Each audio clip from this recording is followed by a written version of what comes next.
Good morning friends, welcome back to my channel ইমেশ পাসপাতর। কেমন আছো সবাই? নিশ্চয়ই ভালো আছো। এই যে আমি করছি ভিডিও, আর বোনের সকালবেলায় যেটা রোজকার দায়িত্ব ছিল সেটা হচ্ছে এই চা করা, তারপরে মাকে খাবার দেওয়া, মায়ের খাবার দাবার সব রেডি করা। মাকে এখানে বোন দিয়ে দিয়েছে প্রোটিন পাউডারের সঙ্গে কর্নফ্লেক্স। মায়ের খেতে ভালো লাগছে না, তাই মা নিয়ে নাড়াচাড়া করছে, কিন্তু মাকে জোর করেই খেতে হবে। মায়ের ওআরএসের জল। ডাবের পরিবর্তে ওআরএসের জলটা খাওয়া হলো, বুঝলে তো? হ্যাঁ, না ওআরএসের থেকে ডাবের জল খাওয়া ভালো। নে বাবা, ডাবের জল খাওয়া ভালো। ডাবের জলটা তুই খাওয়াচ্ছিস কিসের জন্য? সোডিয়ামের জন্যই তো। ওআরএস খাই দিলেই হলো। আছে কালকেকার টক উচ্ছে আলু ভাজা হবে, পোস্ত বাটা হয়ে গেছে। এটা মায়ের ট্রিটমেন্টের জন্য, এটা পরে কি তোমাদেরকে বলছি। এধারে এটা ডাল, এটাও হচ্ছে আমাদের ডাল মুড়ি খার। আর এটা হচ্ছে সব রকম সবজি দিয়ে মায়ের প্রেশার কুকারে একটা সেদ্ধ। মায়ের তো তেল চলতো না, তাই সেদ্ধ পক্ষই মাকে দিতাম। মা অবশ্য খেত, কখনো কিছু বলতো না। এই জায়গাটা দেখো ফুলে গেছে। এই পিআইসিসির ড্রেসিং সবে করা হয়েছিল, করার পরই ওটা ইনফেকশন হয়ে গিয়েছিলো, যার কারণে ওটাকে একটা ট্রিটমেন্ট করতে হবে। ওখান থেকেই ম্যামরা বলে দিয়েছিলেন এটা হচ্ছে থার্মোস জেল। থার্মোস জেলটা দিয়ে ঠিক এইভাবে মালিশ করতে হবে, যতক্ষণ না এই থার্মোস জেলটা পুরো শরীরের সঙ্গে অ্যাবজর্ব করে যাচ্ছে। তো তারপরে এই যে গ্লিসারিনের মধ্যে একটা ওষুধ দিয়েছিল, সেইটা গরম গরম তুলোটা নিয়ে, মানে তুলো ভিজিয়ে গরম গরম সেই তুলোটা এই মধ্যে এখানে দিয়ে দিতে হবে। আর এটা রেস্টে এখন মাকে রাখতে হবে। এই হাতটাতে মা খেতেও পারতো না, কোনো কাজও করতে পারতো না। যেহেতু পিআইসিসির ড্রেসিং করা আছে, তাই মাকে রেস্ট করতে দিয়ে দিলাম। এগুলো সব প্যাকিং হয়ে গেছে। এগুলো এখানে প্যাকিং করে ঢোকানো হয়ে গেছে। এখানে রান্না বান্না হয়ে গেছে। এখানে ব্যাগ গোছানো হয়ে গেছে। আমাদের পেশেন্ট ঘুম পেটাচ্ছে। পেশেন্ট ঘুমাচ্ছে। জামা কাপড় যেগুলো পরে যাব, যেগুলো লাগবে সেগুলো ট্রেনে, সেগুলো ব্যবস্থা হয়ে গেছে। কিন্তু বাড়ি যাচ্ছি না, একটু সবুর মানে সহ্য করুন, পরে দেখবেন কি হচ্ছে। এটা বাড়ি যাচ্ছি না, বাড়ির জন্য প্যাকিং নয় এটা। বাড়ি কবে যাব সেটা আমি নিজেও জানি না, মানে ডাক্তারও জানে না। ভিডিও দেখতে থাকুন, বুঝতে পারবেন কি হচ্ছে। পেশেন্ট ঘুমাচ্ছে, পেশেন্টের জন্য খাবার অপেক্ষা করছে। পেশেন্ট এদের ঘুমাচ্ছে। ভাত হয়ে গেছে, বাকি রান্নাও হয়ে গেছে। আর এধারে মায়ের বেদানা ছাড়িয়ে রাখা হয়ে গেছে। অল্পই বেদানা, মা ফল বেশি খেতে চাইতো না। আর এই আপেলটা জলে ভিজতে দিলাম। এই দুটো আইটেম যাবে মায়ের জন্য টিফিনে, হসপিটালে মাকে নিয়ে যাবো যে। আর এধারে পেঁয়াজটা কম ছিল বলে একটু আলু দিয়ে দিয়েছি, এটা পোস্ত হবে। তো যাই হোক, এখানে তো তেমন কিছু খাওয়া দাওয়া হয় না, তাই একটু পোস্ত মিক্সার গ্রাইন্ডারে বেটে খাওয়া হবে। মায়ের জন্য বাটি পোস্ত হয়েছে।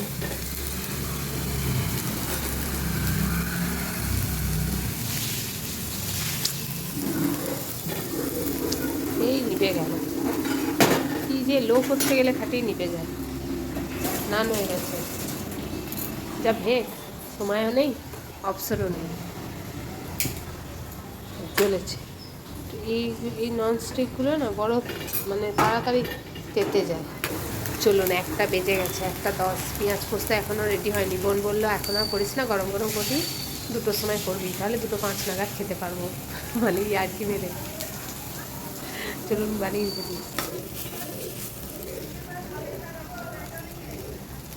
রোদ উঠেছে রে। কমপ্লিট। এর নাম ইউনুস। আমরা যেখানে ভাড়া থাকতাম বম্বেতে, সেখানে ওই ফ্ল্যাটের হচ্ছে কেয়ারটেকার। আমাদেরকে আগে থাকতেই বলেছিল আজকে যেন তাড়াতাড়ি করে খাওয়া দাওয়া করে সেরে সুরে সব কিছু ঢাকাঢুকি দিয়ে রেখে দেয়। ও পরে আসবে একটি কাজের জন্য। আচ্ছা বলো তো, কারা কারা যেন এই কাজটা কি করছে? আগে দেখো, পরে বলছি। তবে জ্বলতে শুরু করে দিয়েছে যে।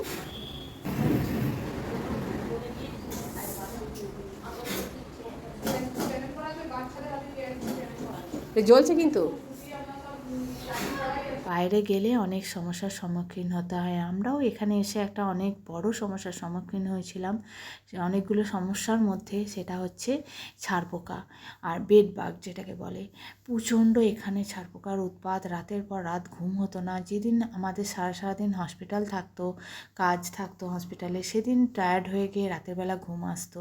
সেদিন কি কাটতো না কাটতো, কিন্তু সেদিন আর বুঝতে পারতাম না। কিন্তু বাদ বাকি দিনগুলো রাত কাটানো, দুপুরে বিছানায় বসা প্রচণ্ড মুশকিল হয়ে গিয়েছিল, ভীষণ যন্ত্রণাদায়ক। আমি কখনো আগে ছারপোকা দেখিনি, কখনো এর যে এত কষ্ট, এত জ্বলন সেটাও সহ্য করিনি। যাই হোক, এখানে এসে এটাও দেখতে পেলাম ভগবানের কৃপায়। যাই হোক, এইগুলোকে এইভাবে পোড়াচ্ছে, এইভাবেই সলিউশন বলছে, নাকি কোনো ওষুধ নেই যে ছারপোকাকে মারে। তো এইভাবেই আমরা দেখছি আমাদের জীবনের প্রথম দেখা। বোনও বলেছিল আমাদের সঙ্গে হসপিটাল যাবে, কিন্তু বোনের মনে হয় যাওয়া হবে না, কারণ এই ঘরে এইরকম করছে, ও কি করে যাবে। যার কপালে যা আছে তাই হবে। বোন আসবো বললো, বোন আসতেই পারলো না। এক জীবনে সব কিছু পাওয়া হয় না, মানুষ যা চায় তা পায় না। মানুষ সেটাই পায় যেটা তার ভাগ্যে আছে। আমি অনেক ভগবানকে ডেকেও দেখেছি, ভগবানও দিতে পারে না যেটা ভাগ্যে নেই। তো মায়ের মুখটা দেখো, হাওয়া দিচ্ছে তো কেমন করে আছে। আর আমি মাকে নিয়ে এইভাবেই মজা করে দিনগুলো কাটাতাম। মাকে আমি বুঝতেই দিতাম না মায়ের এত বড় রোগ হয়েছে, মাকে রোগে নিয়ে ভাবতেই দিতাম না। যাই হোক, দেখো ট্রেন থেকে নেমে বাস ধরার জন্য বাস স্ট্যান্ডে এসে হাজির। লাইনে দাঁড়িয়ে আছি, টিকিট কেটে নিলাম।